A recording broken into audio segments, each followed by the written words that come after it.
Hello everyone, welcome to Magnet Brains. Myself Pratik Karn स्वागत करता हूं आपका अपने यूट्यूब चैनल मैग्नेट ब्रेन्स पर, जहां पर आपको मिलता है क्वालिटी कंटेंट, क्वालिटी एजुकेशन, वो भी बिल्कुल बाकायदा फ्री ऑफ कॉस्ट।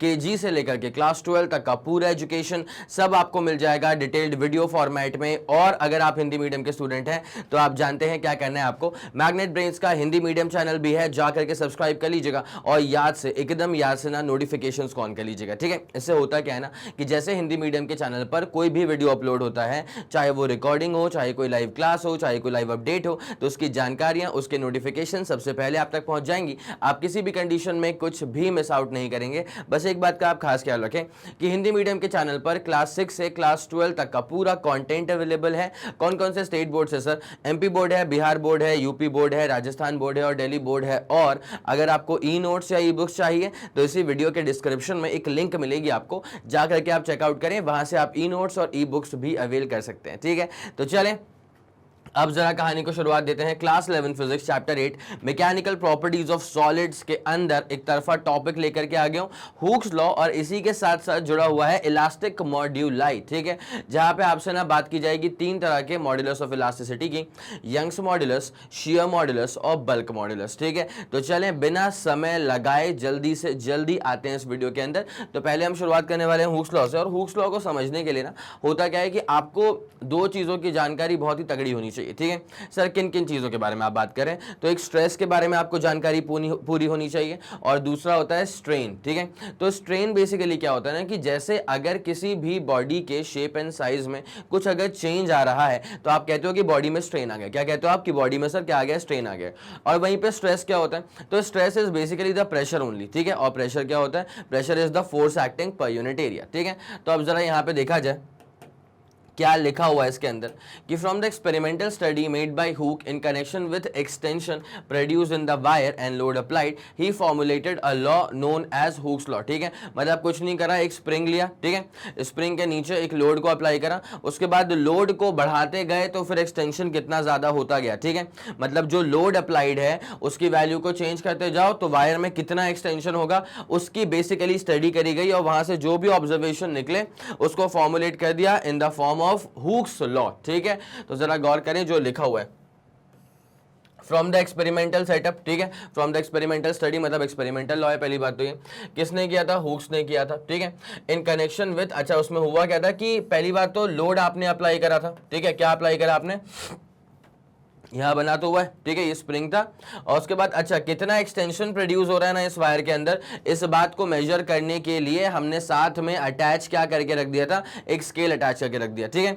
मान लिया कि ज्यादा एक्सटेंशन होगा, इसका जो पॉइंटर है वो ज्यादा नीचे आ जाएगा, ठीक है। और अगर कम एक्सटेंशन होगा तो उसका पॉइंटर जो है वो कम नीचे की तरफ आएगा। आया समझ के? नहीं आया? एक्सटेंशन इस वाले केस में कभी ऊपर नहीं होने वाला है, एक्सटेंशन तो नीचे ही होने वाला है ना।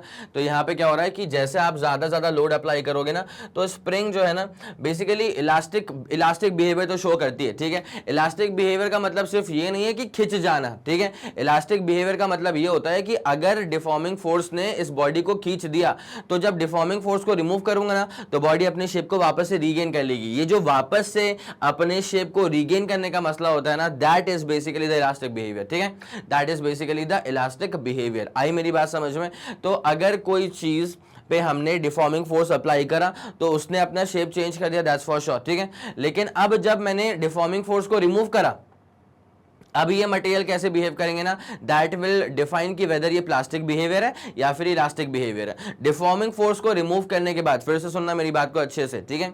डिफॉर्मिंग फोर्स को रिमूव करने के बाद अगर जो बॉडी है ना वो अपने शेप को इमीडिएटली और कंप्लीटली रीगेन कर लेती है तो हम कहते हैं कि ये इलास्टिक बिहेवियर है, ठीक है। लेकिन डिफॉर्मिंग फोर्स को रिमूव करने के बाद भी अगर बॉडी अपने शेप को इमीडिएटली और कंप्लीटली रीगेन नहीं कर पाती है ना तो हम कहते हैं कि अगर मान लो कि ना के बराबर रीगेन करती है तो हम कहते हैं कि इलास्टिक छोड़ो, ये तो प्लास्टिक बिहेवियर है। आया समझ के? नहीं आ गया? ये वाला फंडा पूरा क्लियर हो गया?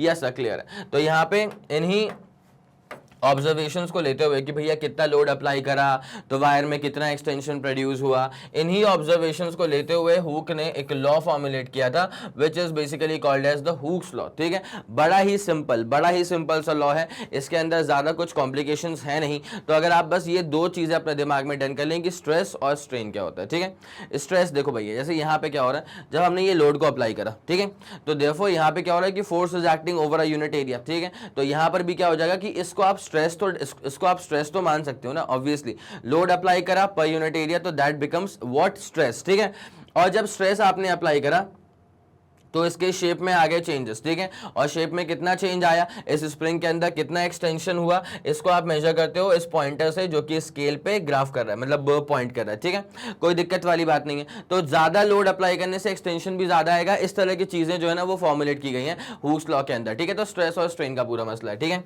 अब हुक्स लॉ का आता है स्टेटमेंट, यहां से बड़ी इंपॉर्टेंट चीज ये है अपने पास हुक्स लॉ का स्टेटमेंट। तो hook states that extension produced in the wire. ठीक है, पहली बात तो एक्सटेंशन का मतलब क्या होगा तुमको पता है, एक्सटेंशन जो है ना वो दरअसल ये दर्शाता है कि भैया इसका शेप एंड साइज चेंज हो रहा है। बोलो हाँ कि ना, वायर में अगर एक्सटेंशन आ रहा है इसका मतलब क्या है कि वायर का जो शेप एंड साइज है ना वो चेंज हो रहा है, बेसिकली लेंथ जो है उसकी बढ़ रही है। तो चेंज तो आ गया कन्फिग्रेशन में, अगर कन्फिग्रेशन में चेंज आ गया है तो उसको आप डील करते हो एज स्ट्रेन।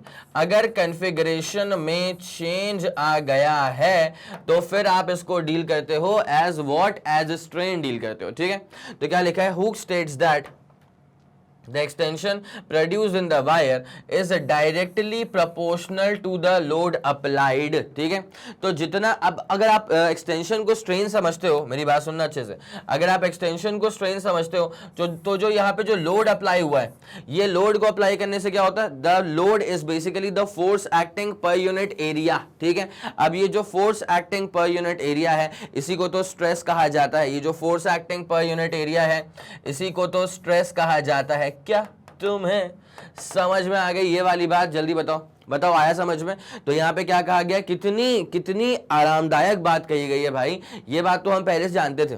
ठीक है, बट वही है कि किसी ने इसको फॉर्मुलेट करा, उसके बाद एक्सपेरिमेंटल करा। मतलब मैं ये नहीं बोल रहा हूँ कि बड़ा सिंपल स्टेटमेंट है तो फिर एक्सपेरिमेंट भी सिंपल रहा होगा, भाई जान लगाई होगी इन्होंने तब जाकर के इनके नाम पे, किसी के नाम पे लॉ बनना बड़ी बात है। ठीक है, तो यहाँ पे क्या होगा, इन्होंने जान लगाई होगी, लेकिन अल्टीमेट जो रिजल्ट है ना वो आज के स्टेट ऑफ टाइम पे कितना ऑब्वियस लगता है कि हाँ सही बात है, ज्यादा लोड अप्लाई करेंगे तो ज्यादा एक्सटेंशन प्रोड्यूस होगा, ये बिल्कुल सही बात है, इस पे भी कोई लॉ बनाता है क्या। लेकिन भाई ऐसा मत सोचो, ये बहुत पहले की बात हो रही है। तो यहाँ पे क्या है, ये सिर्फ ऐसा नहीं कि एक नॉर्मल ऑब्जर्वेशन दे करके बोल दिया। ठीक है भाई, एक्सपेरिमेंट करे गए थे और ये तो एक एक्सपेरिमेंट दिखाया गया, ऐसे कितने एक्सपेरिमेंट करे होंगे, कितने फेल हो गए होंगे।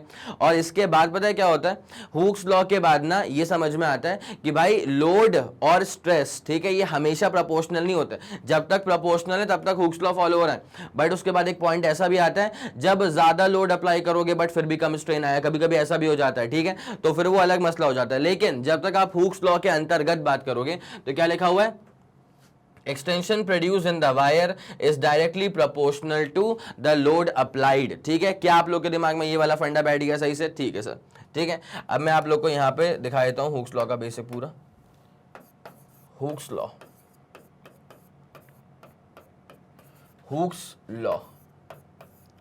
तो अभी हम लोगों ने क्या समझा है कि extension produced in the wire is directly proportional to the load applied. Extension produced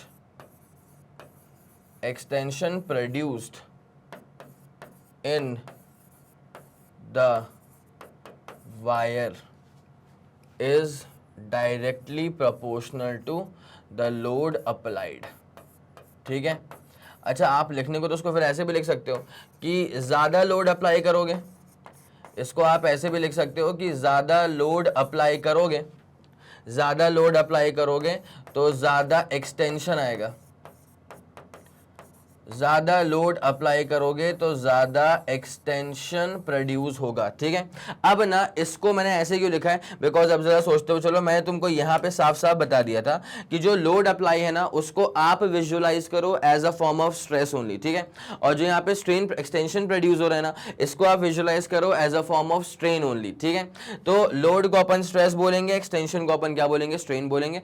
तो लोड अप्लाइड का मतलब क्या हो जाएगा, ये stress, and this is proportional to extension produce in the wire. Extension का मतलब बेसिकली क्या हो जाएगा सर, स्ट्रेन हो जाएगा, ठीक है।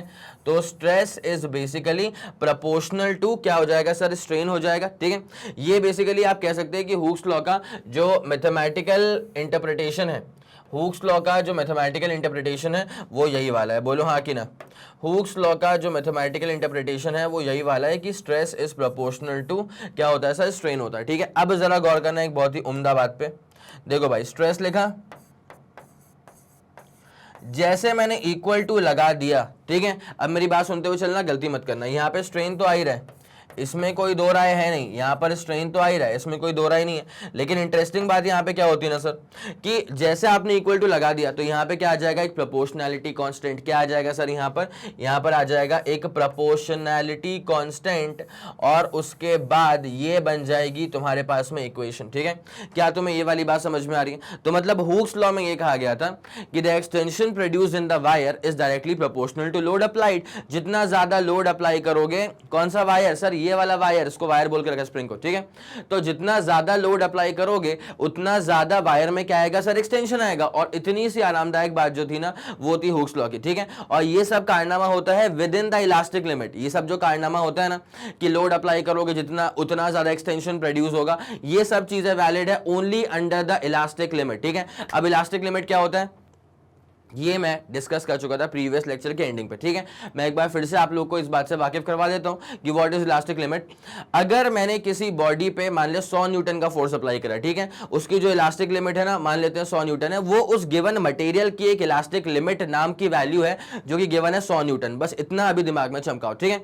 अगर इलास्टिक लिमिट 100 न्यूटन है तो अगर मैं 100 न्यूटन तक का फोर्स अप्लाई करूंगा और छोड़ूंगा तो बॉडी अपने शेप को रीगेन कर लेगी। क्या बोला मैंने, अगर इलास्टिक लिमिट गिवन है एज 100 न्यूटन, तो अगर मैंने 100 न्यूटन तक का फोर्स अप्लाई करा और उसको रिमूव करा तो बॉडी अपने शेप को रीगेन कर लेगी कंप्लीटली, ठीक है।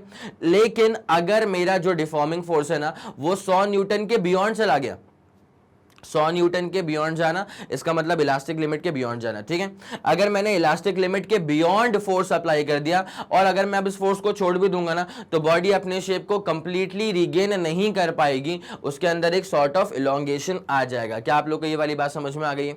तो if a defined value is for elastic limit, इसका मतलब ये होता है कि ये इसकी मैक्सिमम लिमिट है भैया, इसके नीचे नीचे का फोर्स अप्लाई करो और छोड़ो तो बॉडी अपने शेप को वापस से रीगेन कर लेगी।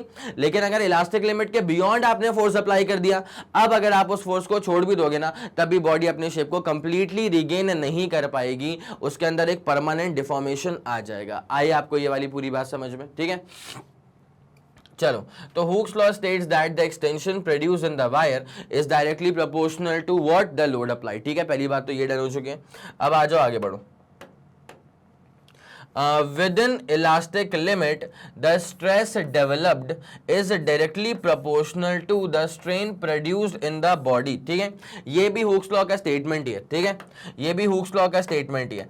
तो this is also the statement of Hooke's law, आप चाहो तो इसको यूज करो, और this is also the statement of Hooke's law, आप चाहो तो इसको यूज करो, दोनों को यूज कर सकते हो, कोई भी दिक्कत वाली बात नहीं है। बोलो हाँ कि ना, ठीक है। क्या आप लोग को ये वाला पूरा फंडा समझ में आ गया? तो मैं चाहूंगा कि पहले एक दफा ना आप इसका स्क्रीनशॉट लेंगे और अगर हो पाए, आपके पास समय हो, तो ये जो डायग्राम बना हुआ है ना, इस डायग्राम का भी स्क्रीनशॉट लेते हुए चलो यार, तो आएगा असली मजा। बोलो हाँ कि ना, पक्का? ये वाला फंडा क्लियर है?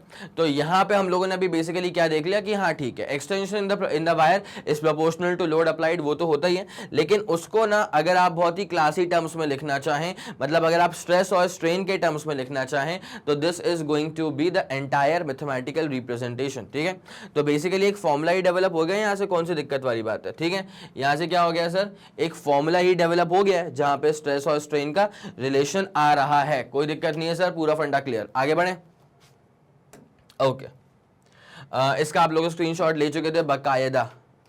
अब आते हैं यहां पे, अब जरा इस वायर को देखना भाई, इस वाले वायर को देखना क्या होता है। जैसे मेरे पास ये एक स्प्रिंग थी, ठीक है, अभी अनलोडेड केस का स्प्रिंग है ये, यहाँ पे कोई भी लोड आपने अप्लाई करके नहीं रखा हुआ है, ठीक है। अब उसके बाद क्या किया कि यहाँ पे ना आपने हल्का सा लोड अप्लाई करा, ठीक है। जब आपने एफ का फोर्स अप्लाई करा तो यहाँ पे this force is acting per unit area, area को मैं सेम रख रहा हूँ, एरिया को मैं चेंज नहीं कर रहा हूँ, ठीक है। अब यहाँ पे क्या हुआ, जब मैंने फोर्स अप्लाई करा एफ का तो इसमें एक्सटेंशन कितने का आ गया सर, एक्सटेंशन आ गया इसके अंदर एक्स का, ठीक है। अब मेरी बात सुनना, सबसे इंटरेस्टिंग चीज, जब मैंने फोर्स को डबल कर दिया, ठीक है, जब मैंने फोर्स एफ का अप्लाई करा था तो एक्सटेंशन यहां पे एक्स के अमाउंट का हो चुका था, लेकिन जब मैंने फोर्स को यहां पे डबल कर दिया, फोर्स जब 2F का अप्लाई कर दिया तो यहां पर जो एक्सटेंशन है वो भी 2 गुना हो गया, एक्सटेंशन 2x हो गया, ठीक है। कितनी प्यारी बात है भाई, ये कितनी प्यारी बात है कि हाँ एग्जैक्टली ऐसा होना ही था यार। ज्यादा लोड अप्लाई करोगे ज्यादा एक्सटेंशन, कम लोड अप्लाई करोगे कम एक्सटेंशन, ठीक है। अगर आपने लोड को एक्स अमाउंट से बढ़ा दिया तो उतने ही एक्स अमाउंट से एक्सटेंशन वायर का भी बढ़ जाएगा, ठीक है। जैसे मैंने यहां पे फोर्स को ट्वाइस कर दिया, 2 के अमाउंट से बढ़ा दिया, तो यहां पे डिस्प्लेसमेंट भी जो है वो 2 के अमाउंट से जो है इंक्रीज हो गया है। लोड का जो एक्सटेंशन है, मतलब यहां पे जो वायर का जो एक्सटेंशन है वो ट्वाइस हो चुका है, ठीक है। क्या आप लोग को ये वाली बात समझ में आ रही है?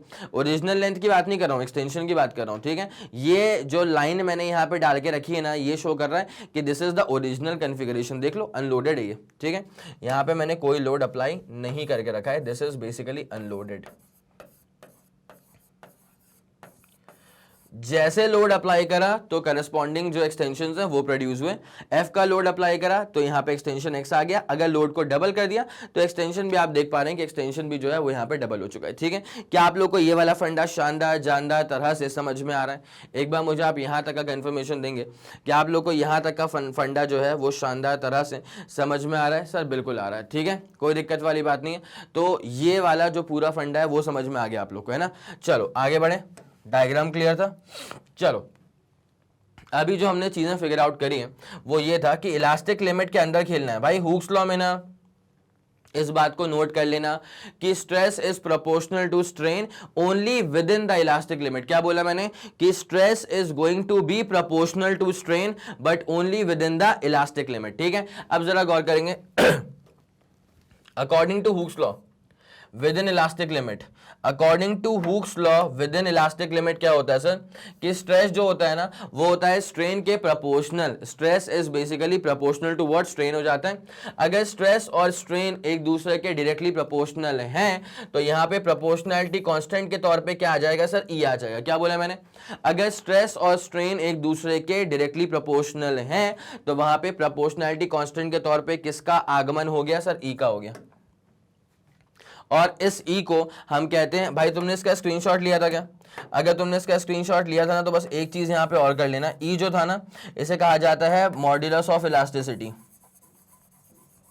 इस ई को कहा जाता है मॉड्यूलस ऑफ इलास्टिसिटी, इस ई को कहा जाता है मॉड्यूलस ऑफ इलास्टिसिटी, या फिर इसका एक और नाम होता है कोएफिशिएंट ऑफ इलास्टिसिटी, ठीक है। या तो आप इसको बोल दो मॉड्यूलस ऑफ इलास्टिसिटी या तो आप इसको बोल दो कोएफिशिएंट ऑफ इलास्टिसिटी, ठीक है। या तो बोल दीजिए मॉड्यूलस ऑफ इलास्टिसिटी या तो आप बोल दीजिए सर कोएफिशिएंट ऑफ इलास्टिसिटी, ठीक है। चलिए सर, तो यहां पे लिखा है stress is proportional to strain, stress is equal to E time strain, तो जो ई हो जाएगा ना अपने पास वो हो जाएगा स्ट्रेस अपॉन स्ट्रेन, ठीक है। ये जो अपने पास में ई हो जाएगा ना वो हो जाएगा stress upon strain and this is basically going to be a constant value, ठीक है। चलिए, तो अब यहाँ पे जो ई होता है ना इसे अपन क्या बोलते हैं जरा गौर करना।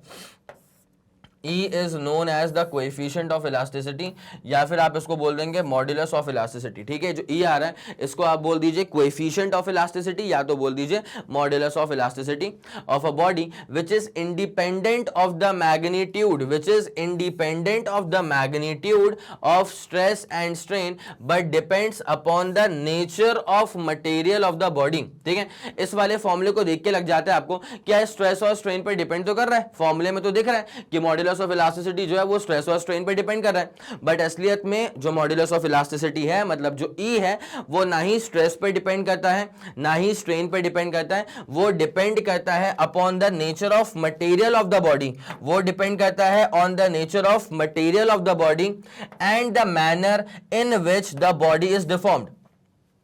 और किस तरह से आप बॉडी को डिफॉर्म कर रहे हो, बस इस बात पर डिपेंड करता है। ठीक है, तो दो चीजें आगे समझ में कि स्ट्रेस और स्ट्रेन पे मॉड्यूलस ऑफ इलास्टिसिटी डिपेंड नहीं करती है, भले ही फॉर्मूले में दिख रहा हो लेकिन डिपेंड नहीं करती है। क्यों? जैसे मान लो ना, जैसे मान लो अब अगर तुम्हारे दिमाग में आ रहा है क्या मॉड्यूलस ऑफ इलास्टिसिटी के फॉर्मूले में तो स्ट्रेस और स्ट्रेन आ रहा है, तो डिपेंड तो करना चाहिए। अब देखो, अगर तुम अपने आंसर्स चेक करो ना तो तुम मुझसे क्या बोलोगे, सर अगर हमने स्ट्रेस को 2 गुना बढ़ा दिया तो सर ई की वैल्यू भी तो डबल हो जाएगी। तुमने क्या बोला, सर अगर हमने स्ट्रेस को डबल कर दिया, अगर हमने स्ट्रेस को डबल कर दिया तो ई की वैल्यू भी तो डबल हो जाएगी। लेकिन मैं तुम्हें वहीं पे रोक दूंगा, क्योंकि यार अगर तुमने स्ट्रेस को डबल करा है तो क्या तुम मुझे बताओ, क्या स्ट्रेन डबल नहीं होगा? सर बात तो सही है, ठीक है। अगर हमने स्ट्रेस को डबल कर दिया है तो क्या स्ट्रेन डबल नहीं होगा? सर बिल्कुल डबल हो जाएगा। और जब स्ट्रेन डबल हो जाएगा तो वो जिस फैक्टर से आप चेंज प्रोड्यूस करवाना चाह रहे थे वो फैक्टर तो वहीं का वहीं कट गया ना, ठीक है। तो फिर वापस से फॉर्मूला कहां पे अटक जाएगा? स्ट्रेस अपॉन स्ट्रेन पे। इसका मतलब क्या है कि मॉड्यूलस ऑफ इलास्टिसिटी के फॉर्मूले में भले ही स्ट्रेस आता हो, भले ही स्ट्रेन आता हो, लेकिन असलियत में ना ही मॉड्यूलस ऑफ इलास्टिसिटी स्ट्रेस पे डिपेंड करता है, ना ही मॉड्यूलस ऑफ इलास्टिसिटी स्ट्रेन पे डिपेंड करता है, क्योंकि यहां पे जिस फैक्टर से आप चेंज करोगे वो फैक्टर दोनों में ही कॉमन रहेगा, कट जाएगा, ठीक है। अगर स्ट्रेस, विच मींस अगर आपने स्ट्रेस को डबल कर दिया तो स्ट्रेन ऑटोमेटिकली डबल हो जाएगा। कोई दिक्कत वाली बात है क्या? नहीं सर, कोई दिक्कत वाली बात नहीं है। अगर आपने स्ट्रेस को डबल कर दिया तो स्ट्रेन जो है, देखो स्ट्रेस को मैंने डबल कर दिया, मतलब लोड को मैंने डबल कर दिया, फोर्स का 2F कर दिया, तो एक्सटेंशन भी जो है ना वो x की जगह पे कितना हो जाएगा सर? यहाँ पे 2x का यहाँ पे क्या आ जाएगा? एक्सटेंशन। बोलो हाँ कि ना, ठीक है। यस सर, ये वाला फंडा शानदार जानदार तरह से क्लियर हो चुका है, ठीक है। उसके बाद तो मॉड्यूलस ऑफ इलास्टिसिटी और coefficient of elasticity of a body is defined as the ratio. अब इसको अगर डेफिनेशन देना पड़ेगा तो एब्सोल्युटली डेफिनेशन तो फिर वही है कि यार है तो स्ट्रेस अपॉन स्ट्रेन ही। आखिरकार अगर चेक किया जाए तो मॉड्यूलस ऑफ इलास्टिसिटी या फिर कोएफिशिएंट ऑफ इलास्टिसिटी है तो रेशियो ही। किसका रेशियो? स्ट्रेस और स्ट्रेन का रेशियो है, तो रेशियो ही किसका? रेशियो स्ट्रेस और स्ट्रेन का रेशियो, ठीक है। तो मॉड्यूलस ऑफ इलास्टिसिटी या फिर coefficient of elasticity of a body is defined as the ratio of the stress to the corresponding strain produced within the elastic limit, ठीक है। Stress और strain produced within the elastic limit होता है, ठीक है। क्या आप लोग को ये वाली बात समझ में आ गई? मैं चाहूंगा कि आप इसका स्क्रीनशॉट लेंगे, वो भी तुरंत फुर्ती में, बताओ हाँ कि ना, ठीक है। आ गया पूरा फंडा क्लियर समझ में आ गया? यस सर, ये वाला फंडा पूरा क्लियर समझ में आ गया, ठीक है। इसको निपटाया जाएगा अब यहां से। अब ना अपन जरा, तुमने इसको नोट कर लिया होगा मॉड्यूलस ऑफ इलास्टिसिटी या फिर कोएफिशिएंट ऑफ इलास्टिसिटी को, ठीक है। अब इसमें ना सबसे ज्यादा जानदार नाम जो है जिस पे बहुत काम होता है वो यही वाला होता है। मॉड्यूलस ऑफ इलास्टिसिटी वाले नाम पर ही बहुत काम होता है, ठीक है। यहीं से निकलते हैं 3 तरह के modulus, Young's modulus, bulk modulus, shear modulus, ठीक है। पक्का? आगे बढ़ाऊं? आगे बढ़ाऊं। अब अपन एक काम करते हैं, यूनिट निकालते हैं इसकी, ठीक है। यूनिट निकालते हैं, फिर अपन डायमेंशनल फॉर्मूला भी निकाल देंगे। तो अब जरा गौर करना, यूनिट ऑफ ई का मतलब क्या होता है? मॉड्यूलस ऑफ इलास्टिसिटी, ठीक है। ई का मतलब क्या होता है सर? मॉड्यूलस ऑफ इलास्टिसिटी, ठीक है। अब जरा गौर करना, फॉर्मूला वाइज अगर चेक किया जाए ना तो ई अपने पास में क्या आ गया था सर? स्ट्रेस अपॉन स्ट्रेन आ गया था। अगर फॉर्मूला वाइज आप चेक करोगे ना तो ई अपने पास में क्या आ गया था सर? स्ट्रेस अपॉन क्या आ गया सर? स्ट्रेन आ गया था, ठीक है। अब जरा गौर करते हुए चलना, अगर आप स्ट्रेस की बात करोगे तो stress is basically pressure. What? Stress is basically pressure only ना, ठीक है। तो यहाँ पे प्रेशर का मतलब क्या होता है sir? Newton per metre square, ठीक है। और स्ट्रेन जो होता है ना, स्ट्रेन की आप जरा बात समझें, मैं आप लोग को लास्ट लेक्चर के अंदर बता चुका हूं कि स्ट्रेन बेसिकली होते हैं 3 तरह के, ठीक है। एक होता है लॉन्गिट्यूडनल स्ट्रेन, अगर लेंथ में चेंजेस आ रहे हैं तो लॉन्गिट्यूडनल स्ट्रेन। एक होता है वॉल्यूमेट्रिक स्ट्रेन, अगर वॉल्यूम में आ रहे हैं चेंजेस तो वॉल्यूमेट्रिक स्ट्रेन, ठीक है। एक होता है अपने पास शेयरिंग स्ट्रेन, जब शेप में वगैरह में आते हैं ना चेंजेस, उसको अपन कहते हैं शेयरिंग स्ट्रेन। तो यहाँ पे बेसिकली स्ट्रेन जो होता है ना उसका फॉर्मूला क्या होता है? जल्दी बताओ, जल्दी बताओ कमेंट सेक्शन में कि स्ट्रेन का फॉर्मूला क्या होता है। तुमसे क्या पूछा मैंने? स्ट्रेन का फॉर्मूला पूछा।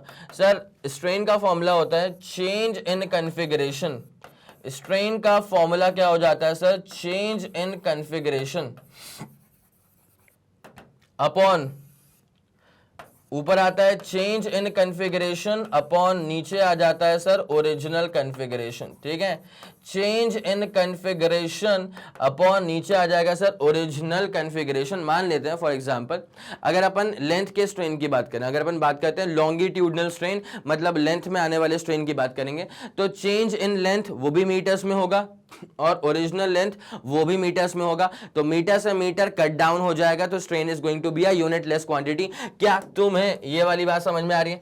जल्दी बताओ मुझे, क्या तुम्हें ये वाली बात समझ में आती है अच्छे से? ठीक है, पक्का। तो strain is what? Strain is going to be a unitless quantity. ठीक है, तो अगर यूनिट लेस क्वांटिटी है तो अपने पास क्या बचेगा? सिर्फ और सिर्फ न्यूटन पर मीटर स्क्वायर, बात ही खत्म। ठीक है, कोई दिक्कत वाली बात नहीं। अब आ जाओ यहाँ पे किस पे? डायमेंशनल फॉर्मूला पे। अब आ जाओ dimensional formula for modulus of elasticity या फिर कोएफिशिएंट ऑफ इलास्टिसिटी।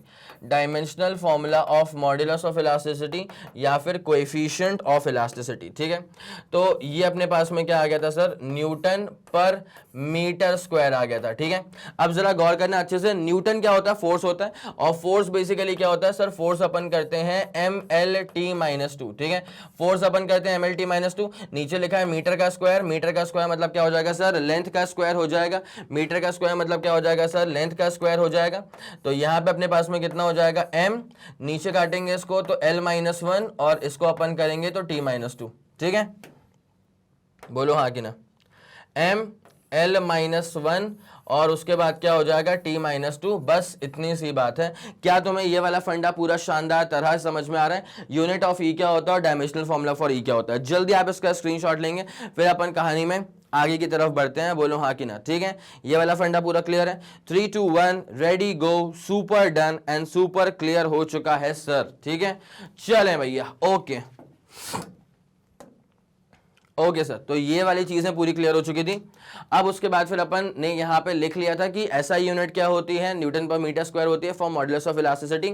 और डायमेंशनल फॉर्मूला क्या होता है इसका? ML-1 T-2। अभी आपको निकाल करके मैंने इसको दिखा दिया है। ठीक है, चलिए अब हम शुरुआत देते हैं। देखो भाई, बेसिकली हमने अभी क्या चीज सीख के रखी है ना, कि अगर मॉडुलस ऑफ इलास्टिसिटी आपको निकालना है, अगर आपको मॉड्यूलस ऑफ इलास्टिसिटी आपको अगर निकालना है, मतलब अगर आपको ई निकालना है, तो ये बेसिकली क्या होता है? ये रेशियो होता है स्ट्रेस का स्ट्रेन के साथ। ठीक है, ये बेसिकली रेशियो होता है किसका? स्ट्रेस का रेशियो होता है स्ट्रेन के साथ में। ठीक है, अब जरा गौर करना, स्ट्रेस अलग अलग तरह के थे। ठीक है, एक था अपने पास नॉर्मल स्ट्रेस, एक था अपने पास टेंजेंशियल स्ट्रेस। ठीक है, टेंजेंशियल स्ट्रेस में कोई क्लासिफिकेशन नहीं था, जबकि नॉर्मल स्ट्रेस में 3 क्लासिफिकेशन थे। ठीक है, नॉर्मल का बेसिकली मतलब क्या होता है? परपेंडिकुलर वाला नॉर्मल है, सामान्य वाला नॉर्मल नहीं है। ठीक है, अगर नॉर्मल स्ट्रेस है तो वो 3 तरह के थे। लेंथ बढ़ गई, टेंसाइल स्ट्रेस। लेंथ कम हो गई, कंप्रेसिव स्ट्रेस। ठीक है, और अगर किसी लिक्विड के अंदर किसी स्फेरिकल बॉडी को रख दिया हाई प्रेशर के अंदर, so that was basically hydraulic stress. ठीक है, और उसके बाद टेंजेंशियल में कोई क्लासिफिकेशन नहीं थे। तो मतलब कहने का मतलब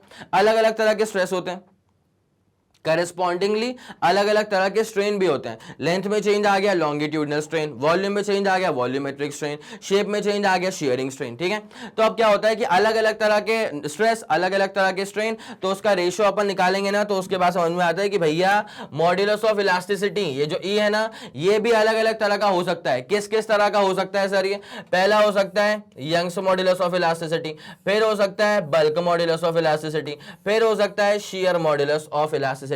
तो ये जो टाइप्स है ना, Young's modulus, bulk modulus, shear modulus, ये दरअसल मॉड्यूलस ऑफ इलास्टिसिटी के ही टाइप्स हैं। क्या तुम्हें ये वाली बात चमक रही है? जल्दी बताओ भाई। ठीक है, आया समझ? तो ये इसके क्लासिफिकेशन के अंदर ही आएगा। लिख लेना कि ई के दरअसल 3 टाइप्स हो गए। तो अब यहां पे पूरा जो चेन ऑफ क्लासिफिकेशन है वो स्ट्रेस पे स्टार्ट हुआ था। स्ट्रेस 2 तरह के, नॉर्मल, टेंजेंशियल। नॉर्मल 3 तरह के, कंप्रेसिव, टेंसाइल और हाइड्रोलिक। उसके बाद स्ट्रेन 3 तरह के, लेंथ में चेंज आया लॉन्गिट्यूडनल, वॉल्यूम में चेंज आया वॉल्यूमेट्रिक, शेप में चेंज आया शेयरिंग। ठीक है, उसके बाद इनका जो यहां पे आया था मॉड्यूलस ऑफ इलास्टिसिटी या फिर कोएफिशिएंट ऑफ इलास्टिसिटी, ये 3 तरह का आ गया, यंग्स आ गया, बल्क आ गया और शेयर आ गया। तो ये भी, इसकी भी यूनिट डायमेंशनल फॉर्मूला, इसकी भी यूनिट डायमेंशनल फॉर्मूला, इसकी भी यूनिट डायमेंशनल फॉर्मूला किससे मैच करेगा? बताओ भाई, आया समझ? ई से ही मैच करेगा। जल्दी इसका स्क्रीनशॉट लेना, फिर अपन कहानी में यहां से आगे बढ़ते हैं। जल्दी करना प्लीज। आ गई ना बात समझ में? यहां तक कोई दिक्कत नहीं है? ठीक है सर, यहां तक का फंडा पूरा क्लियर था। और भाई इसका यार प्लीज, ये जो डायग्राम यहां बना हुआ है ना, मैं चाहता हूं इसका तुम स्क्रीनशॉट ले लो, बिकॉज यहीं पे ना क्लियरली समझ में आता है कि अच्छा लोड को डबल कर देंगे तो एक्सटेंशन भी जो है ना वो डबल हो जाता है। जल्दी के पास का स्क्रीनशॉट लो, उसके बाद फिर अपन कहानी को स्टार्ट करते हैं। चले भाई, पक्का कोई दिक्कत तो नहीं? यस सर, ये वाला फंडा सुप्रीम तरह से क्लियर हो चुका था। अब अपन लोग यहां तक आ चुके थे। अब आती है बारी क्या पढ़ने की? Young's modulus of elasticity. ठीक है, अब एक काम करते हुए चलना, सुनना मेरी बात। मैं तुम्हें क्या सिखाया था कि यार मॉड्यूलस ऑफ इलास्टिसिटी जो होता है, तुमको मैंने क्या बताया था कि जो मॉड्यूलस ऑफ इलास्टिसिटी होता है इसका फॉर्मूला क्या होता है, इसका फॉर्मूला होता है स्ट्रेस अपॉन स्ट्रेन, ठीक है। उसके बाद मैंने कहा था कि अलग अलग तरह का स्ट्रेस होगा, अलग अलग तरह का स्ट्रेन होगा, और उसी के बेसिस पे अलग अलग तरह का मॉड्यूलस ऑफ इलास्टिसिटी भी डेवलप होगा, ठीक है। तो पहले हम आपसे बात कर लेते हैं about the Young's modulus of elasticity, ठीक है। तो पहले हम आपसे किस बारे में बात करने वाले हैं, about the Young's modulus of elasticity, ठीक है। भाई पूरा फोकस तुम्हारा यहीं पे होना चाहिए, ठीक है। जबरदस्त तरह से काम चलने वाला है, पूरा फोकस आपका यहीं पर चाहिए, ठीक है। यंग्स मॉड्यूलस ऑफ इलास्टिसिटी, इसको समझने के लिए ना जरा पहले आप जरा यहां पे गौर फरमाएं। देखिए ये मान लेते हैं अपन अपने पास में एक फिक्स सीलिंग है, ठीक है। ये मान लिया अपने पास में क्या एक फिक्स्ड सीलिंग है, ठीक है। अब उसके बाद क्या होता है, मान ले कि अपने पास में एक रॉड है कुछ इस तरह की, ठीक है। अपने पास में मान लेते हैं एक रॉड है कुछ इस तरह की, कोई दिक्कत वाली बात नहीं है, ठीक है। अब देख क्या होता है यहाँ पे कि ये रहेगा इसका फिर क्रॉस सेक्शन, ठीक है। ये रहेगा इसका फिर क्या सर, क्रॉस सेक्शन रहेगा, ठीक है। अब इसकी जो इनिशियल लेंथ है ना, इसकी इनिशियल लेंथ को अपन मान लेते हैं चलो एल के बराबर है, ठीक है। इसकी जो लेंथ है इसको अपन मान लेते हैं कि चलो भैया ये जो लेंथ है सर वो तो अपने पास एल के बराबर है, ठीक है। अब क्या करा हमने इसको ना स्ट्रेच करा, ठीक है। हमने जैसे इसको स्ट्रेच करा तो मतलब बेसिकली हमने क्या करा, हमने इसके ऊपर एक फोर्स अप्लाई कर दिया नीचे की तरफ, ठीक है। जैसे अच्छा एक बात समझते हुए चलना, यंग्स मॉड्यूलस ऑफ इलास्टिसिटी जो होता है ना वो दरअसल रेशियो होता है किसका, स्ट्रेस और स्ट्रेन का तो होगा, लेकिन किस तरह का स्ट्रेस होगा सर, ये होगा नॉर्मल तरह का स्ट्रेस, ठीक है। और किस तरह का स्ट्रेन होगा सर, ये होगा लॉन्गिट्यूडनल स्ट्रेन, ठीक है। अब जरा गौर करो, Young's modulus of elasticity Y से करते हैं इसको रिप्रेजेंट, तो this is basically defined as the ratio of normal stress, this is defined as the ratio of normal stress to the, नीचे आता है सर लॉन्गिट्यूडनल स्ट्रेन, ठीक है। नॉर्मल स्ट्रेस और नीचे आता है सर क्या, लॉन्गिट्यूडिनल स्ट्रेन आता है नीचे, क्या आता है सर, लॉन्गिट्यूडिनल स्ट्रेन, ठीक है। अब जरा गौर करते हुए चलना, नॉर्मल स्ट्रेस बेसिक देखो यहां पर जो हमने फोर्स अप्लाई करा था वो था एफ के बराबर का फोर्स, ठीक है। इस कारण से हुआ क्या कि वायर में आ गया एक्सटेंशन, ठीक है। इस कारण से हुआ क्या कि वायर में आ गया सर एक्सटेंशन, ठीक है। और वायर में जब एक्सटेंशन आ गया, वायर में जब एक्सटेंशन आ गया तो यहां पर अब क्या है, वायर यहां नहीं रहा, वायर में जब एक्सटेंशन आ गया तो वायर अब यहां थोड़ी रहा, वायर अब खिंच करके चला गया नीचे की तरफ, तो this is the extension in the wire, इसको अपन बोल देंगे डेल्टा एल, बोलो हाँ कि ना। ये जो एक्सटेंशन आ रहा है ना वायर के अंदर, ये जो एक्सटेंशन आ रहा है ना वायर के अंदर, इसको अपन क्या बोल देंगे सर, डेल्टा एल बोल देंगे, बोलो हाँ कि ना। यस सर, बात तो बिल्कुल सटीक है, ठीक है। अब इसके बाद ना जो फॉर्मूला यहाँ पे डेवलप होता है वो ऐसा होता है, तो नॉर्मल स्ट्रेस, तो स्ट्रेस का मतलब क्या होता है, प्रेशर, उसका मतलब क्या होता है, फोर्स अपॉन एरिया। तो फोर्स आपने कितना अप्लाई करा, एफ के बराबर, एरिया अपन लेंगे एरिया ऑफ क्रॉस सेक्शन, बोलो हाँ कि ना। एरिया हम लेके चलेंगे about area of the cross section, ठीक है। अब area of the cross section basically अपने पास ये क्या है, सर्कुलर क्रॉस सेक्शन है, तो सर्कुलर क्रॉस सेक्शन का एरिया क्या होता है सर, पाई इंटू आर का स्क्वायर, ठीक है। हो जाएगा पाई इंटू आर का स्क्वायर अपॉन नीचे क्या आएगा सर, लॉन्गिट्यूडिनल स्ट्रेन आएगा, इसका मतलब क्या हो जाएगा, change in length upon original length हो जाएगा, जिसमें आप इसको ऐसे कर सकते हैं F upon pi into are का स्क्वायर, उसके बाद एल अपॉन डेल्टा एल, ठीक है। F upon pi into are का स्क्वायर, उसके बाद क्या हो जाएगा, एल अपॉन नीचे क्या हो जाएगा सर, डेल्टा एल हो जाएगा। क्या आप लोग के दिमाग में ये वाला फंडा पूरा क्लियर है? तो ये आ गया इसका फॉर्मूला। और मैं आपको बता दूं, अगर आपके दिमाग में आ रहा है कि इसकी यूनिट क्या होगी, अगर आपके दिमाग में आ रहा है कि इसकी यूनिट क्या होगी, तो आप समझते हुए चलेंगे स्ट्रेस अपॉन स्ट्रेन था। क्या था ये, स्ट्रेस अपॉन स्ट्रेन था। तो स्ट्रेस का मतलब बेसिकली क्या होता है, प्रेशर, और प्रेशर क्या होता है, फोर्स अपॉन एरिया। स्ट्रेस का मतलब क्या होता है, प्रेशर, प्रेशर क्या होता है, फोर्स अपॉन एरिया। तो फोर्स का मतलब न्यूटन, एरिया का मतलब मीटर स्क्वायर, और नीचे क्या लिखा है sir, longitudinal strain. Longitudinal strain is a dimensionless unitless quantity, ठीक है। यस सर, ये वाला फंडा पूरा क्लियर है, ये वाला फंडा पूरा क्लियर है। तो यहां से अपने पास फॉर्मूला आ चुका है, एफ अपॉन पाई आर का स्क्वायर, एल अपॉन नीचे क्या आ चुका है सर, डेल्टा एल। मैं चाहूंगा यंग्स मॉडुलस का जो ये वाला फंडा है ना, एक दफा आप इसका स्क्रीनशॉट ले लें, उसके बाद कहानी में ना मैं आपको इसमें और आगे लेके चलता हूँ, ठीक है। एक बार यहाँ तक आप स्क्रीनशॉट ले लो फट से, ये वाली बात समझ में आ गई। तो यूनिट कितनी आ चुकी है, न्यूटन पर मीटर स्क्वायर आ चुकी है, ठीक है। अब जरा गौर करना है इसके ऊपर। नाउ अभी जो हम लोगों ने फिगर आउट करा वो हम लोगों ने ये फिगर आउट करा है कि Young's modulus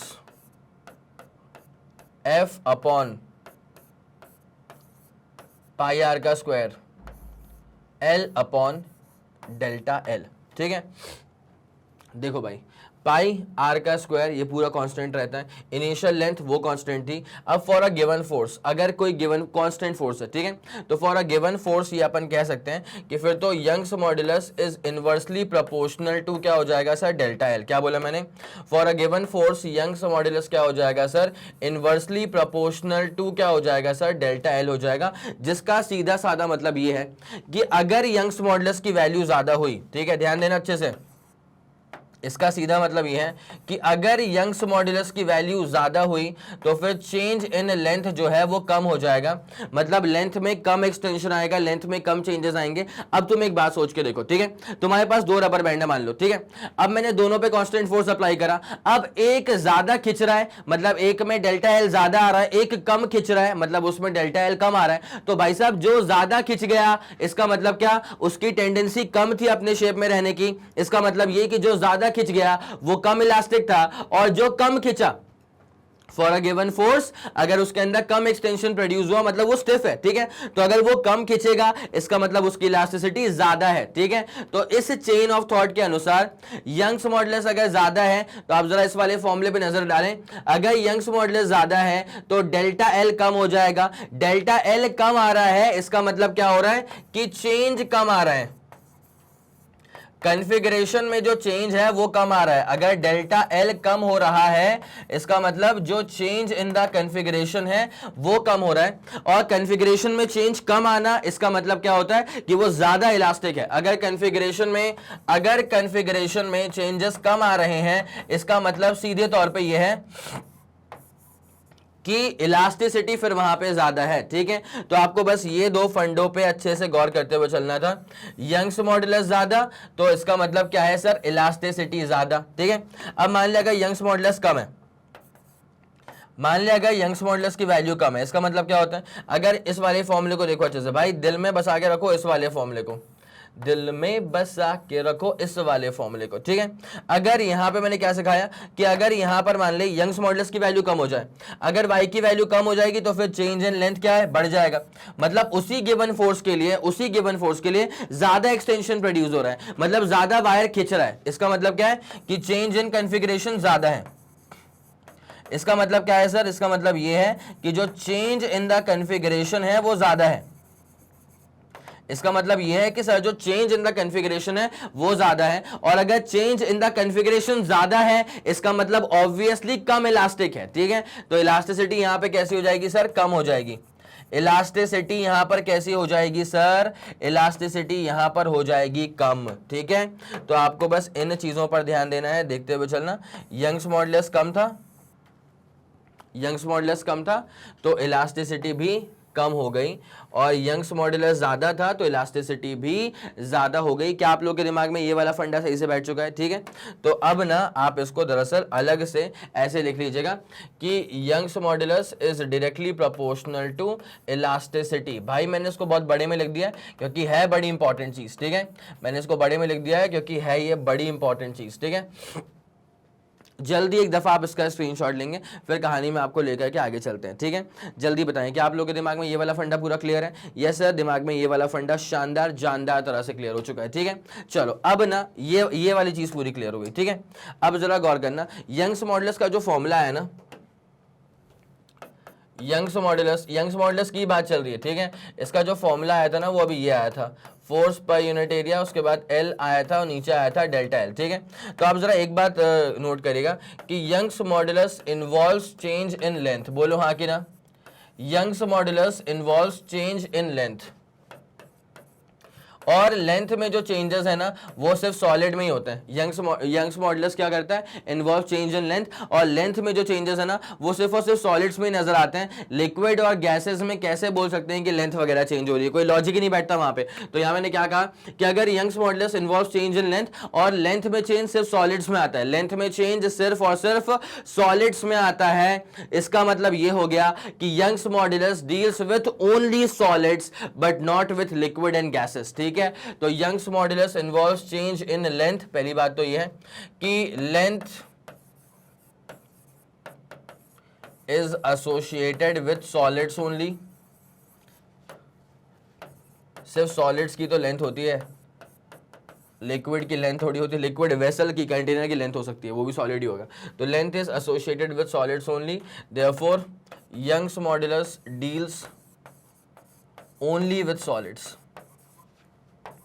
therefore Young's modulus deals only with solids. ठीक है, क्या आप लोग के दिमाग में ये वाला फंडा पूरा क्लियर हो गया? ठीक है। उसके बाद दूसरी बड़ी इंपॉर्टेंट चीज होती है भाई कि यंग्स मॉड्यूलस जो होता है ना वो नेचर ऑफ मटेरियल पे डिपेंड करता है। यंग्स मॉड्यूलस जो होता है ना वो नेचर ऑफ मटेरियल पे डिपेंड करता है, वो लेंथ पे, ब्रेड्थ पे, एरिया वगैरह पे डिपेंड नहीं करता। ठीक है, इस बात को लिख लेते हैं कि Young's modulus depends on the nature of the material. ठीक है, इसको लिख लो, Young's modulus depends on the nature of the material. Young's modulus deals या Young's modulus depends on the nature of the material and is independent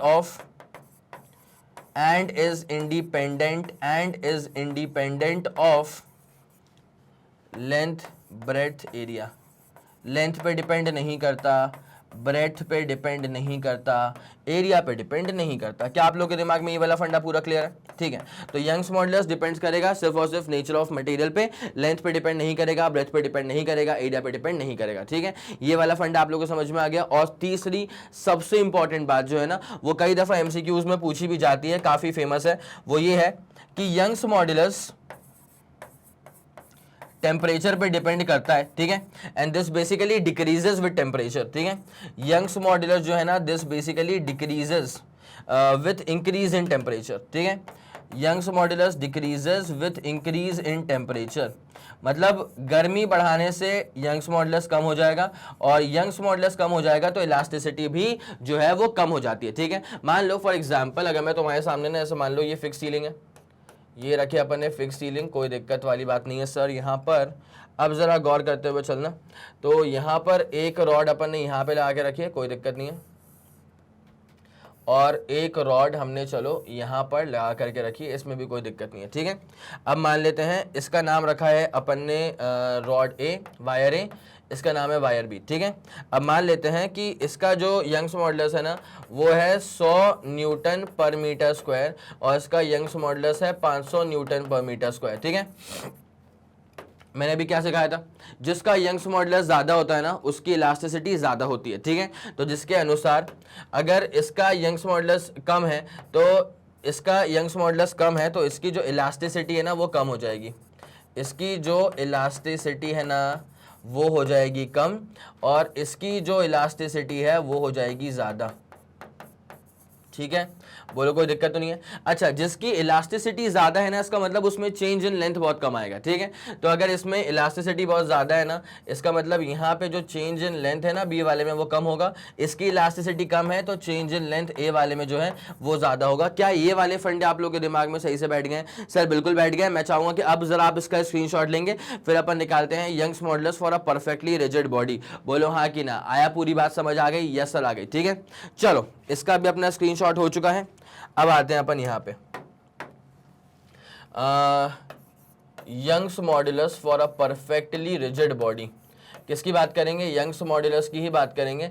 तो Young's modulus की बात करेंगे for a perfectly rigid body, एक perfectly rigid body की Young's modulus की बात करेंगे। Young's modulus for a perfectly rigid body की बात करेंगे।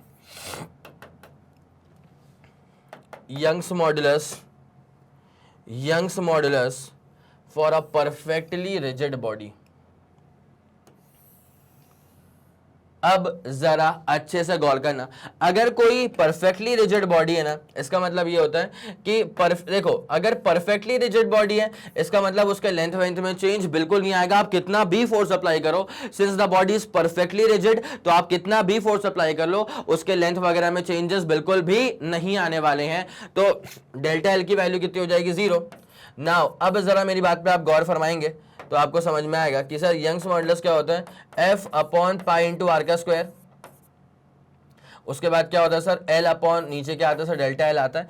तो सिंस आप समझ सकते हैं कि डेल्टा एल की वैल्यू 0 हो गई है, तो वाई अपने पास क्या हो गया, ये वाई अपने पास कितना हो चुका है 1, मतलब something upon 0, and something upon 0 is basically infinity. इसका मतलब क्या होता है, Young's modulus for a perfectly rigid body is infinite. क्या आप लोग को ये वाली बात समझ में आ गई है? पक्का? जल्दी मुझे यहां तक आप कंफर्मेशन देंगे, ये वाला फंडा पूरा क्लियर हो चुका है? यस सर, ये वाला फंडा पूरा क्लियर हो चुका है। ठीक है, तो शुरुआत अपन ने यंग्स मॉडुलस की ना यहां से करी थी कि यहां से करी थी, ठीक है, कि Young's modulus of elasticity is normal stress upon longitudinal strain. पूरा फॉर्मूला का डायग्राम के साथ, अगर आप लोगों ने स्क्रीनशॉट नहीं लिया है तो आप स्क्रीनशॉट आप लेते हुए चल सकते हैं। यहां तक की बात क्लियर हो गई थी। उसके बाद फिर आप यहां का स्क्रीनशॉट लेंगे, यहां पे y is proportional to elasticity. Notes complete करते हुए चलना भाई, यहां पे पूरी थ्योरी लिख के रख दी आप लोग के सामने, बड़ी इंपॉर्टेंट है। यहां पे इन्हीं पॉइंट्स के बीच में से ना आपको सवाल बनते हुए नजर आ जाएंगे, ठीक है। और उसके बाद इसका आप लोगों ने स्क्रीनशॉट ले लिया होगा, ठीक है। चलें निपटा दें इसको अब। ओके सर, बढ़िया। This was Young's modulus of elasticity, unit is newton per metre square. अब आते हैं बल्क मॉड्यूलस ऑफ इलास्टिसिटी के ऊपर। मैंने पहले ही कहा था कि यार जो मॉड्यूलस ऑफ इलास्टिसिटी है ना, ये होगा तो स्ट्रेस अपॉन स्ट्रेन ही। अब अलग अलग तरह के स्ट्रेस होते हैं तो फिर अलग अलग तरह के स्ट्रेन होंगे, उसी के बेसिस पर मॉड्यूलस ऑफ इलास्टिसिटी का प्रॉपर क्लासिफिकेशन कर करके रखा हुआ है, ठीक है। अब देख क्या होता है, लिखा हुआ है bulk modulus of elasticity is defined as the ratio of normal stress to the volumetric strain within the elastic limit, ठीक है। It is defined as the ratio of normal stress to the volumetric strain within the elastic limit. भाई याद करो, Young's modulus क्या था, normal stress तो वहां पर भी था, नॉर्मल स्ट्रेस तो यहां पर भी है। यंग्स मॉड्यूलस के नीचे लेकिन क्या आया था, लॉन्गिट्यूडनल स्ट्रेन, लेंथ में आने वाला चेंज। बल्क मॉड्यूलस के नीचे क्या आएगा, वॉल्यूमेट्रिक स्ट्रेन, वॉल्यूम में आने वाला चेंज, ठीक है। क्या आप लोग के दिमाग में ये वाला फंडा पूरा क्लियर है? जल्दी इसका डेफिनेशन नोट डाउन करो, उसके बाद फिर अपन कहानी में आगे बढ़ने वाले हैं। जल्दी कहना प्लीज। चलें फिर, बढ़िया, कोई दिक्कत वाली बात तो नहीं। ओके सर, ठीक है। तो bulk modulus of elasticity is defined as the ratio of normal stress to the volumetric strain, ठीक है।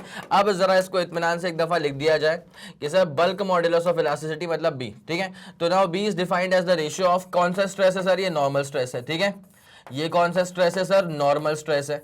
और नीचे क्या आएगा सर, नीचे आएगा वॉल्यूमेट्रिक स्ट्रेन, ठीक है। नीचे क्या आने वाला है सर, नीचे आने वाला है वॉल्यूमेट्रिक स्ट्रेन, ठीक है। चलो भाई, अब जरा देखना इसको बहुत ही शानदार जानदार तरह से कि भाई इसका अगर देखा जाए तो वॉल्यूम कितना है, v के बराबर है, ठीक है। अब क्या होता है कि जैसे मान लिया कहीं कोई स्फेरिकल बॉडी है ना, ये किसी लिक्विड के अंदर पड़ी हुई है at a very extreme high pressure, ठीक है। ये जो बॉडी है ये लिक्विड के अंदर पड़ी हुई है at a very high pressure. ये जो बॉडी है वो लिक्विड के अंदर पड़ी हुई है at a very high pressure. तो इसमें क्या होता है कि भाई यहां से भी प्रेशर लग रहा है, उसके बाद यहां से भी प्रेशर लग रहा है, उसके बाद यहां से भी प्रेशर लग रहा है, हर तरफ से प्रेशर लग रहा है, ठीक है। ऐसे हर तरफ से धनाधन प्रेशर लग रहा है भैया, धनाधन, ठीक है। ये लग गया प्रेशर, ठीक है। अब इसका जो वॉल्यूम है ना वो पिचक जाएगा, फिर इसके वजह से क्या हो जाएगा, इसका जो वॉल्यूम है ना वो जाएगा पिचक। और जब इसका वॉल्यूम पिचक जाएगा तो इसका वॉल्यूम कितना हो जाएगा sir, v minus delta we.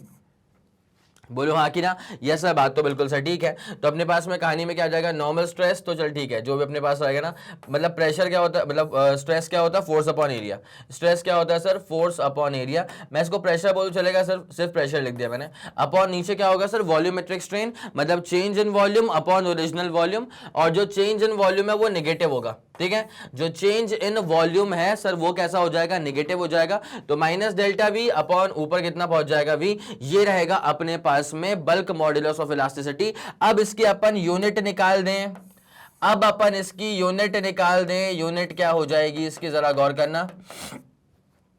Stress upon strain है, तो strain is basically dimension less quantity. क्या बोला मैंने, नीचे अपने पास स्ट्रेन लिखा हुआ है ना, this strain is basically a dimension less quantity. और ऊपर क्या लिखा हुआ है, स्ट्रेस लिखा हुआ है। तो स्ट्रेस का मतलब प्रेशर, तो अपने पास ये क्या हो जाएगा, प्रेशर मतलब पास्कल। तो न्यूटन पर मीटर स्क्वायर बोल लो या फिर पास्कल बोल लो। न्यूटन पर मीटर स्क्वायर बोल लो या फिर पास्कल बोल लो, it's one and the same thing, ठीक है। तो ये अपने पास क्या हो गया, बल्क मॉडुलस ऑफ इलास्टिसिटी। और आप यहां पे सबसे उम्दा बात जो आपको देखनी है वो आप देखिए, यहां पे bulk modulus of elasticity is inversely proportional to change in volume. ये वाली बात समझ में आ रही है आप लोग को क्या, bulk modulus of elasticity is inversely proportional to the change in volume, जिसका मतलब ये होता है कि अगर आपने बल्क मॉडुलस ऑफ इलास्टिसिटी को बढ़ा दिया तो चेंज इन वॉल्यूम कम हो जाएगा। क्या बोला मैंने, अगर आपने बल्क मॉडुलस ऑफ इलास्टिसिटी को बढ़ा दिया तो उसके कारणवश चेंज इन वॉल्यूम कम हो जाएगा, वॉल्यूम में चेंजेस कम आएंगे। अगर वॉल्यूम में चेंजेस कम आ रहे हैं इसका मतलब क्या होता है कि बॉडी ज्यादा इलास्टिक है, ठीक है। अगर वॉल्यूम में चेंजेस कम आ रहे हैं इसका मतलब बॉडी जो है ना वो अपना शेप जल्दी चेंज कर नहीं रही है, तो इसका मतलब उसकी इलास्टिसिटी जो है वो हो जाएगी ज्यादा। बोलो हाँ कि ना। क्या आप लोग को ये वाला फंडा समझ में आ गया? तो यहां पर भी आप बड़े बड़े शब्दों में लिख सकते हैं कि bulk modulus of elasticity is directly proportional to elasticity itself, ठीक है। अगर बल्क मॉडुलस की वैल्यू ज्यादा है इसका मतलब ज्यादा इलास्टिक है, अगर बल्क मॉडुलस की वैल्यू कम है इसका मतलब कम इलास्टिक है, ठीक है। ये वाला फंडा जानदार शानदार तरह से आपके दिमाग में बैठ गया है क्या?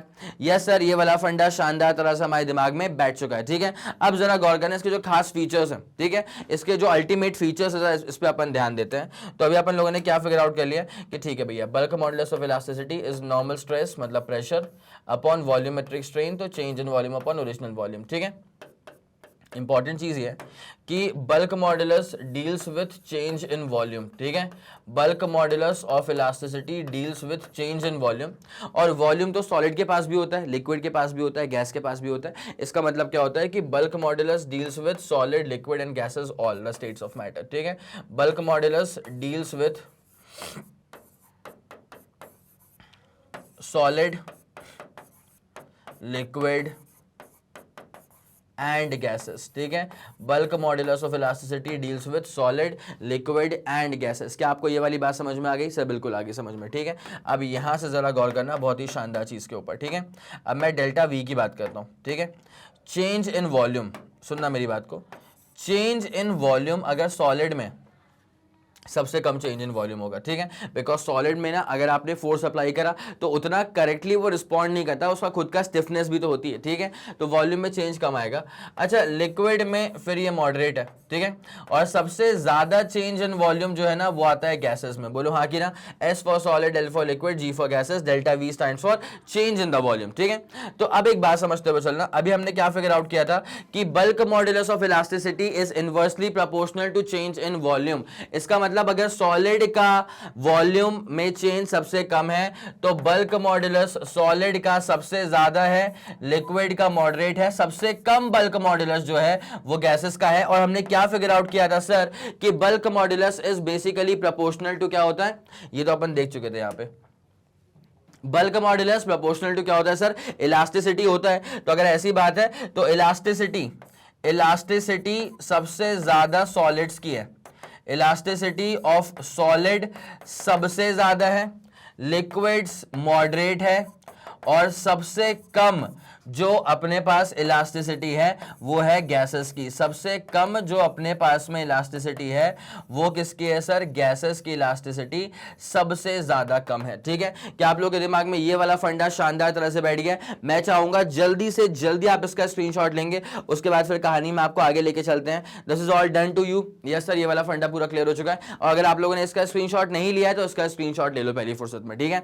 बल्क मॉडुलस के प्रॉपर डेफिनेशन का और स्टेटमेंट का और फॉर्मूले का स्क्रीनशॉट ले लो, ठीक है। यस सर, हो चुका है। अब जरा अपन आते हैं यहाँ पे एक और बहुत ही इंटरेस्टिंग चीज के ऊपर। ये चीज समझ में आ गई है, ठीक है। अब मैं आपको बताता हूँ एक बहुत इंटरेस्टिंग चीज, दैट इज कंप्रेसिबिलिटी, ठीक है। क्या आपसे क्या डिस्कस करना है इस दफा? आपसे अब डिस्कस करना है कंप्रेसिबिलिटी, ठीक है। एक बात समझना, कंप्रेसिबिलिटी इसको अपन के से करते हैं रिप्रेजेंट, छोटे वाले के से कर देना। और कंप्रेसिबिलिटी क्या होता है पता है? Compressibility is defined as the reciprocal of bulk modulus of elasticity, ठीक है। इसको अपन मैथमेटिकली डिफाइन करते हैं as the reciprocal of bulk modulus of elasticity. अब जरा गौर करना, एक सिंपल सी बात समझना तुम। कंप्रेसिबिलिटी के मामले में अगर बात करें तो सबसे ज्यादा कंप्रेसिबल कौन है? गैसेस, ठीक है, सबसे ज्यादा कंप्रेसिबल है गैसेस, उसके बाद लिक्विड है, और सबसे कम जो कंप्रेसिबल है वो सॉलिड है, ठीक है। तो कंप्रेसिबिलिटी की अगर बात की जाएगी ना, तो कंप्रेसिबिलिटी सबसे ज्यादा अपने पास में गैस की होती है, उसके बाद जो कंप्रेसिबिलिटी होती है ना वो होती है अपने पास लिक्विड की, और सबसे कम जो कंप्रेसिबिलिटी होती है अपने पास वो होती है सॉलिड की, ठीक है।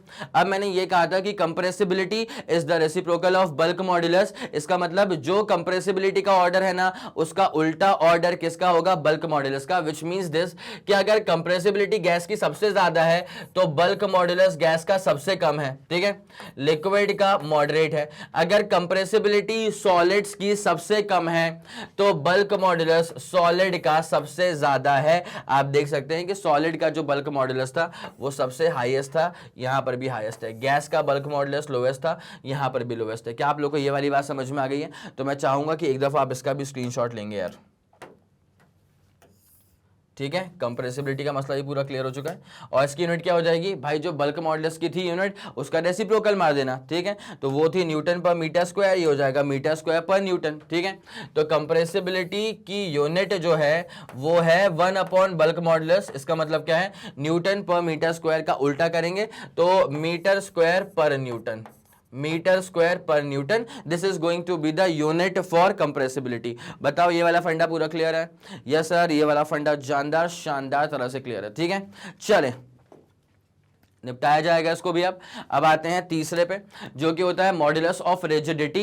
इसमें क्या होता है? ये भी रेशियो स्ट्रेस और स्ट्रेन का होगा, लेकिन कौन सा स्ट्रेस होगा सर? टेंजेंशियल स्ट्रेस होगा। और कौन सा स्ट्रेन होगा सर? यहां पर होगा शियरिंग स्ट्रेन, ठीक है। तो टेंजेंशियल स्ट्रेस हो जाएगा और नीचे अपने पास में क्या आ जाएगा सर? शियरिंग स्ट्रेन आ जाएगा, ठीक है पक्का। अब जरा इसको देखा जाए कैसे यहां पे मसला इसका उठेगा। देखो ये रहा अपने पास में एक अपन क्यूब बनाने का भरपूर ट्राई करते हैं, ठीक है।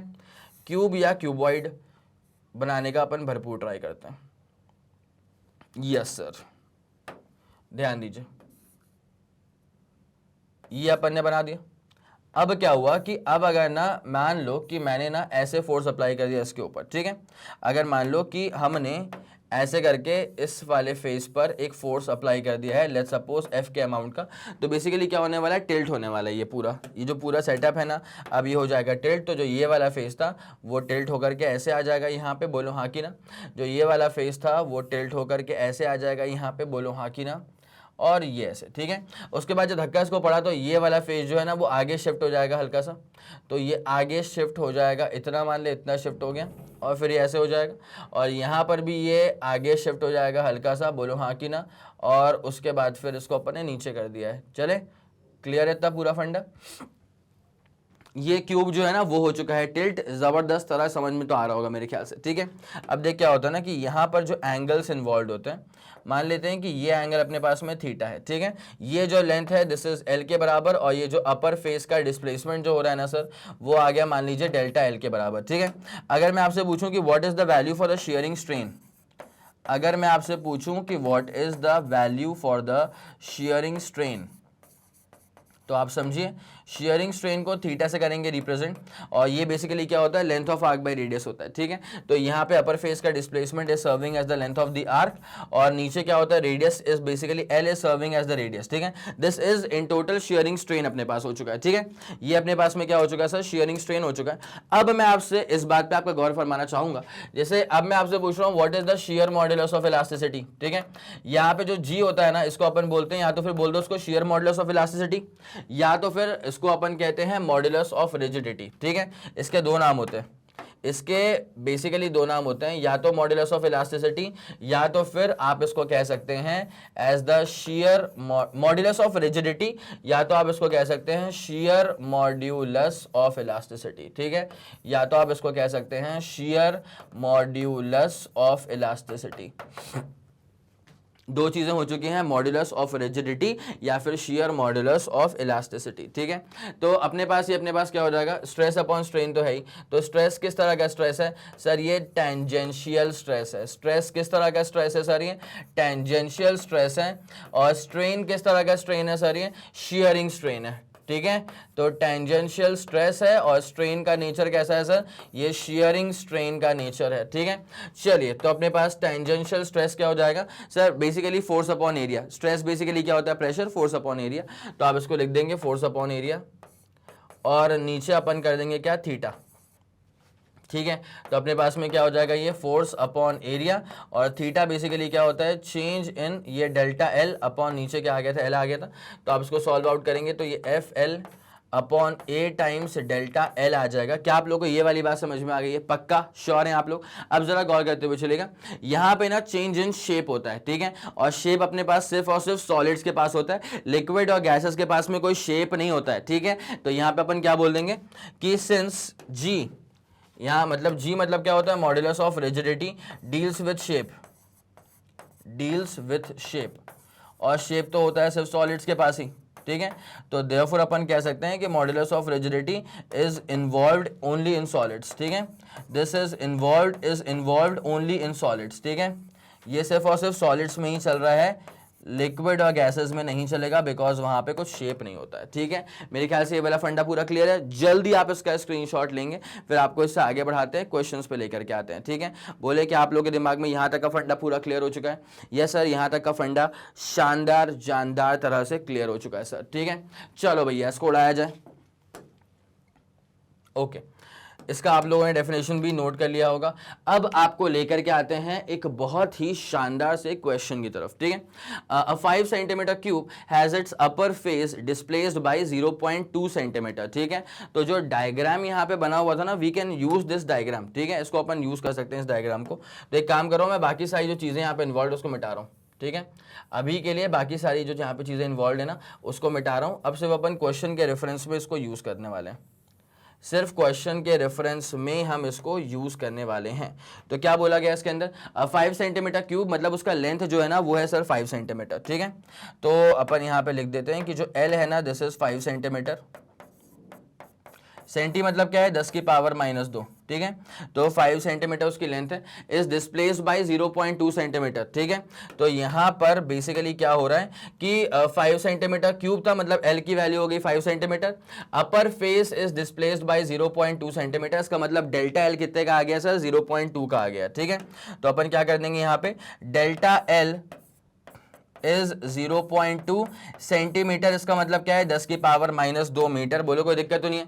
अब उसके बाद क्या है, टेंजेंशियल फोर्स जो अप्लाई करा गया है वो अप्लाई करा गया है सर 8 न्यूटन का फोर्स, ठीक है। तो अपन लिख देंगे सर फोर्स की वैल्यू कितनी आ गई अपने पास में, 8 न्यूटन। बढ़िया। अब क्या पूछा गया इसके अंदर, कैलकुलेट द शेयरिंग स्ट्रेन। पहले आपको निकालना है शेयरिंग स्ट्रेन, पहले आपको क्या निकालना है सर, पहले आपको निकालना है शेयरिंग स्ट्रेन। अब जरा इस पे गौर करते हुए चलना, what is the shearing strain. तो shearing strain is basically change in length upon original length, ठीक है। डेल्टा एल अपॉन एल, ठीक है। What is delta L sir, this is 0.2 centimetre, ठीक है। तो इसको अपन लिख देंगे 0.2 सेंटीमीटर था। और उसके बाद अच्छा ये 5 सेंटीमीटर था ना, और तो कुछ नहीं था, 5 सेंटीमीटर और अपने पास 0.2 सेंटीमीटर, ठीक है सर। और उसके बाद यहाँ पे एल की वैल्यू कितनी है सर, एल की वैल्यू अपने पास में थी 5, ठीक है। तो अपन इसको लिख देंगे 5, कोई दिक्कत वाली बात नहीं है सर। तो अपने पास जो शेयरिंग स्ट्रेन आएगा, जरा गौर करना है इस बात पे अच्छे से, जो शेयरिंग स्ट्रेन आएगा, मैं इसको ऐसा कर दूं क्या, 1 2, तो 20 10 टू द पावर कहाँ पहुंच जाऊंगा मैं, -2 पहुंच जाऊंगा, ठीक है। और नीचे कितना आ जाएगा 5। तो आप इसमें शेयरिंग स्ट्रेन जो निकलेगा ना आपके दम पे, वो कितना आएगा सर, वो आएगा 4 10 टू द पावर -2, मतलब 0.04, ठीक है। तो अपने पास जो शेयरिंग स्ट्रेन आ गया है सर, वो आ गया है 0.04। क्या आप लोग के दिमाग में ये वाला फंडा शानदार तरह से बैठ रहा है, जो शेयरिंग स्ट्रेन अपने पास में आ गया है वो आ गया सर 0.04 के बराबर, ठीक है। चलो अब जरा कहानी में आगे बढ़ते हैं, और भी कुछ चीजें पूछ के रखी हुई थी। क्या पूछा हुआ था सर इसके अंदर, शेयरिंग स्ट्रेन तो हो गया, अब निकालना है अपने को शेयरिंग स्ट्रेस निकालना है। क्या निकालना है अपने को सर, शेयरिंग स्ट्रेस निकालना है, ठीक है। तो स्ट्रेस बेसिकली क्या होता है, पहली बात तो ये अपना केस डन हो चुका है, शेयरिंग स्ट्रेन वाला केस अपना डन हो चुका है। अपन शेयरिंग स्ट्रेस निकाल देते हैं एक दफा, ठीक है। शेयरिंग स्ट्रेस, तो स्ट्रेस का मतलब होता है प्रेशर, और प्रेशर का मतलब क्या होता है फोर्स अपॉन एरिया। स्ट्रेस का मतलब होता है प्रेशर, प्रेशर का मतलब क्या होता है फोर्स अपॉन एरिया। तो अपन एक बार जरा लिख लें इसको कि फोर्स कितना है और एरिया कितना है। तो एरिया अपने पास क्या हो जाएगा, साइड का स्क्वायर। तो फोर्स कितना अपने पास में सर, फोर्स है 8 न्यूटन, और उसके बाद में एरिया क्या हो जाएगा अपने पास में, एरिया हो जाएगा अपने पास में साइड का स्क्वायर, ठीक है, मतलब लेंथ का स्क्वायर। तो लेंथ है 5 सेंटीमीटर, इसका स्क्वायर करेंगे तो 25 और 10 की पावर -4, तो उसको कर देंगे ऊपर 10 की पावर +4, तो वो पहुंच ही जाएगा, कोई दिक्कत नहीं सर इसके अंदर। तो अब जो अपने पास में शेयरिंग स्ट्रेस आ रहा है ये आएगा न्यूटन पर मीटर स्क्वायर में, याद रखना है इस बार को, ये आएगा न्यूटन पर मीटर स्क्वायर में। तो 800 10 की पावर 2 और नीचे अपन ने बिछा के रखा है 25 को, ठीक है। तो 25 को 4 से करेंगे, फिर 4 को 8 से करेंगे, तो 8 × 4 कितना होता है 32, तो 3200। तो ये 3200, और स्ट्रेस है मतलब प्रेशर है, तो प्रेशर है मतलब न्यूटन पर मीटर स्क्वायर। मेरे ख्याल से शेयरिंग स्ट्रेस का मसला अभी आप लोगों के दिमाग में सुप्रीम तरह से क्लियर हो गया होगा। अब आपको निकालना है यहाँ पे क्या बचा है, और क्या पूछ के रखा था भाई इसके अंदर, देखो देखो देखो। तो कैलकुलेट करना था अपने को, पहली बात तो क्या था, शेयरिंग स्ट्रेन वो कर दिया, शेयरिंग स्ट्रेस वो कर दिया। अब निकालना है मॉड्यूलस ऑफ रिजिडिटी। अब निकालना है क्या अपने को सर, मॉड्यूलस ऑफ रिजिडिटी। तो ये अपने पास में क्या हो जाएगा, sharing stress upon sharing strain.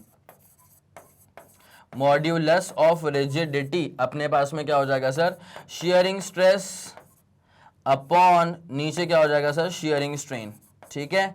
क्या आप लोग को ये वाली बात समझ में आ रही है, शेयरिंग स्ट्रेस अपॉन नीचे क्या हो जाएगा sir, sharing strain. What is the sharing stress, 3200 what is the shearing strain. तो शेयरिंग स्ट्रेन अपने पास में कितना है सर, 4 × 10⁻², 4 × 10⁻², तो मतलब वो ऊपर जाएगा, तो 10⁻+2 हो जाएगा, ठीक है। अपने पास क्या हो जाएगा, 4 8 ऐसा करेंगे तो 80,000, तो 80,000 न्यूटन पर मीटर स्क्वायर, ठीक है, 80,000 newton per metre square. This is going to be the modulus of rigidity. क्या आप लोगों के दिमाग में ये वाला फंडा क्लियर हो गया, यस सर क्लियर हो गया, 80,000 newton per metre square, this is going to be the modulus of rigidity, ठीक है sir. Okay done done done done, ये अपने पास सवाल हो चुका है पूरा क्लियर। भाई जल्दी इसका स्क्रीनशॉट ले लो, ठीक है। अब उसके बाद एक और सवाल करते हैं अपन, पहले जरा आप इसका स्क्रीनशॉट लेंगे जल्दी, 3 2 1 ready go, super done and super clear हो चुका है सर, ठीक है। चलो भैया आगे बढ़ते हैं। अब this is all done for you. अब आ जाओ इसके आखिरी अंतिम सवाल के ऊपर, ठीक है। दो वायर्स है ए एंड बी, जिसकी लेंथ कितनी है एल, रेडियस कितना है R, and length 2l and radius 2r, ठीक है। इसका मतलब क्या होता है कि यहाँ पे जो दो अपने पास वायर्स है ना, पहले वाले वायर की जो लेंथ है वो l के बराबर है, इसका रेडियस r के बराबर है, दूसरे वाले की लेंथ 2l के बराबर है और इसका रेडियस जो है ना वो रेडियस 2r के बराबर है, ठीक है। आर हंग, अच्छा सेम यंग्स मॉडुलस है, बहुत बढ़िया। R hung with a weight कितना है mg के बराबर। What is the net elongation in the two wires. भाई एक बात तुम समझना, अगर आपको नेट एलोंगेशन निकालना है कि भाई इस लोड के अंदर कितना एलोंगेशन आएगा वायर सिस्टम के अंदर, इस लोड के अंतर्गत कितना खींचेगा ये सिस्टम, तो जैसे मान ले एक्सटेंशन जो ए वाले वायर में आया और एक्सटेंशन जो बी वाले वायर के लेंथ में आया, उन दोनों को अपन ऐड कर देंगे तो क्या मिल जाएगा अपने पास में, नेट एलोंगेशन। क्या बोला मैंने, नेट इलॉन्गेशन चाहिए, तो पहले वाले वायर में क्या इलॉन्गेशन आया और दूसरे वाले वायर में क्या इलॉन्गेशन आया लेंथ में, दोनों को ऐड कर देना, काम खत्म हो जाएगा, ठीक है। बोलो कोई दिक्कत वाली बात तो नहीं है, ठीक है। अब जरा गौर करते हुए चलते हैं अपन इसमें, जरा इसको बनाते हैं अपने हिसाब से एक बार, ठीक है। तो ये मान लिया अपन ने कि this is the fix ceiling, ठीक है। अब उसके बाद क्या हो रहा है कि एक वायर आ रहा है ऐसा करके कुछ, इसकी लेंथ तो एल के बराबर ही ना और रेडियस आर के बराबर है।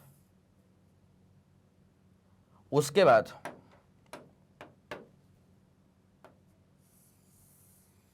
एक वायर को अपन लटकाते हैं ऐसे करके,